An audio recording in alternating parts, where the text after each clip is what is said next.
আমি খুব চিন্তিত। আপনি বলুন আমি কি সিদ্ধান্ত নেব। এটা ইসলামী শরীয়তের অনুমতি আছে। এই বিষয়টা আমি পরে জানতে পেরেছি। আপনি মাঝখানে যদি কথা বলেন তবে আমি উত্তর দিতে পারবো না। আপনি কি ইসলাম গ্রহণ করতে চান? হ্যাঁ, জি।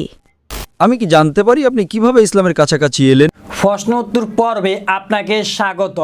এক মুসলিম বোন ডাক্তার জাকির নায়েককে প্রশ্ন করলেন, আমার স্বামী মাজার পূজারি মানে কবর পূজার করে শিরক করে, তো তার স্বামী অমুসলিম, সে কিন্তু মুসলিম। তো এখানে সে জাকির নায়েককে প্রশ্ন করলেন, যেহেতু আমার স্বামী অমুসলিম তাহলে আমি কি এখন তাকে তালাক দিব? তো এ নিয়ে সে বিভ্রান্তিতে আছে। জাকির নায়েক তাকে বুঝিয়ে সুন্দর একটি উত্তর দিলেন এবং তারপর আরেকটি প্রশ্ন রয়েছিল যে আরেকটি মেয়ে সে সাথে সাথে ইসলাম গ্রহণ করলো এই ভিডিওতে। তো আমরা এই ভিডিওতে সম্পূর্ণ দুইটি প্রশ্ন দেখে আসব। আমার স্বামী অমুসলিম, তার কালেমা হলো লা ইলাহা ইল্লা ফাদলুহু। তিনি পীর পূজারী, পীরদের কাছে চান, কবরকেও সিজদা করেন। আমি খুব চিন্তিত। আপনি বলুন আমি কি সিদ্ধান্ত নেব। আমি কি তার কাছ থেকে তালাক নেব নাকি তার সাথে জীবনযাপন করব? এই বিষয়টা আমি পরে জানতে পেরেছি। বোন বললেন যে তার স্বামী তিনি পীর পূজারী, তিনি পরে জানতে পেরেছেন। বলছেন আমি কি করব? আপনি যদি তার স্ত্রী হয়ে থাকেন, আপনার উপর ফরজ হয় যে আপনি তাকে ইসলামের সঠিক দাওয়াত দেবেন। আপনি তাকে কোরআন এবং সহিহ হাদিসের দিকে নিয়ে আসুন।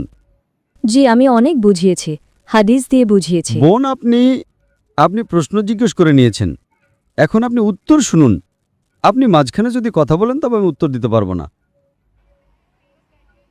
আপনার ফরজ হলো যে আপনি তাকে দাওয়াত দিন, আর দাওয়াত দেওয়ার পর যদি তিনি না মানেন তো আপনি তাকে চরমপত্র দিতে পারেন যে আপনি যদি শিরক করে থাকেন, তাই শিরক যেটা আপনি বললেন আমার স্বামী শিরক করেন, যদি আপনার বিশ্বাস থাকে যে শিরক করেন তো শিরক করা সবচেয়ে বড় গুনাহ, তো আপনি তাকে চরমপত্র দিতে পারেন যে দেখো আপনি যদি শিরক না ছাড়েন তাহলে আমি আপনার কাছ থেকে তালাক নেব, বা আমি যাব কাজীর কাছে আর আপনার সাথে যে বিয়ে হয়েছে তা বাতিল করব।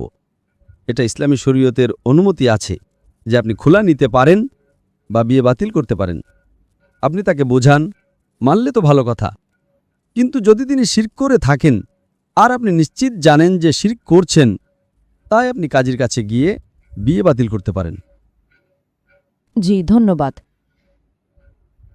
আসসালামু আলাইকুম। বোন আপনার নাম কি? সামরিন। সামরিন, জি। আপনি আগে কোন ধর্মের ছিলেন? আমি খ্রিস্টান। আপনি খ্রিস্টান ছিলেন? মাশাআল্লাহ। আপনি কি ইসলাম গ্রহণ করতে চান? হ্যাঁ, জি। আপনি কি বিশ্বাস করেন যে ঈশ্বর এক? হ্যাঁ, জি। আপনি কি বিশ্বাস করেন ঈসা আলাইহিস সালাম ঈশ্বর নাকি ঈসা আলাইহিস সালাম ঈশ্বরের নবী? ঈশ্বরের নবী। মাশাআল্লাহ। আপনি কি বিশ্বাস করেন যে মুহাম্মদ সাল্লাল্লাহু আলাইহি সাল্লাম আল্লাহর শেষ নবী? হ্যাঁ, জি। মাশাআল্লাহ। দুইটা জিনিস, কোনো মানুষের মুসলিম হওয়ার জন্য দুইটা শর্ত আছে, অন্তত দুইটা শর্ত আছে। এক নম্বর, এটা মানা যে আল্লাহ এক, আল্লাহ ছাড়া কোনো উপাস্য নেই। আর এটা মানা যে মুহাম্মদ সাল্লাল্লাহু আলাইহি সাল্লাম আল্লাহর শেষ নবী। বোন, আপনাকে কি কেউ ইসলাম গ্রহণ করার জন্য জোর করছে? না। আপনি কি নিজের ইচ্ছায় ইসলাম গ্রহণ করতে চান? হ্যাঁ, জি। আপনি কি নিজের সজ্ঞানে করতে চান? হ্যাঁ, জি। আমি কি জানতে পারি আপনি কিভাবে ইসলামের কাছাকাছি এলেন? আমার আশেপাশে আমার মুসলিম ভাই বোনেরা থাকত, আর তাদের দেখে আমি মুসলমান হতে চাই। এটা আমার ইচ্ছা। মাশাআল্লাহ। আপনার আশেপাশে মুসলিম বোন আর মানুষেরা ছিল যাদের দেখে আপনি প্রভাবিত হয়েছেন আর ইসলাম গ্রহণ করতে চান। আলহামদুলিল্লাহ।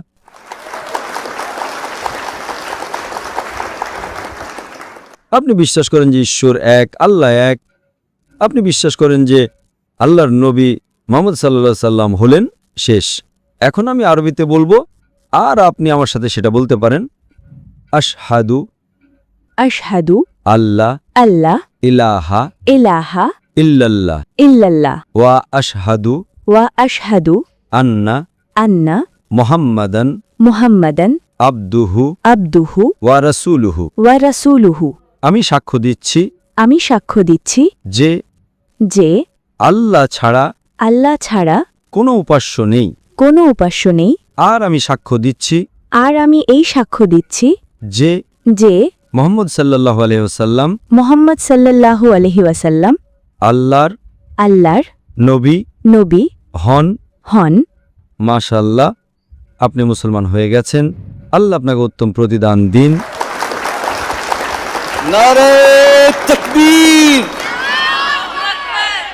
আল্লাহ রাসূল বলেন, যে ব্যক্তি ইসলাম গ্রহণ করে তার পুরনো সব গুনাহ মাফ হয়ে যায়। যেসব ভালো কাজ সেটা থেকে যায়, পুরনো সব গুনাহ মাফ হয়ে যায়। আমি আল্লাহ সুবহানাহু ওয়া তাআলার কাছে দোয়া করি তিনি যেন আপনাকে এই দুনিয়াতে চমৎকার জীবন দান করেন আর আখিরাতে জান্নাত নসিব করেন।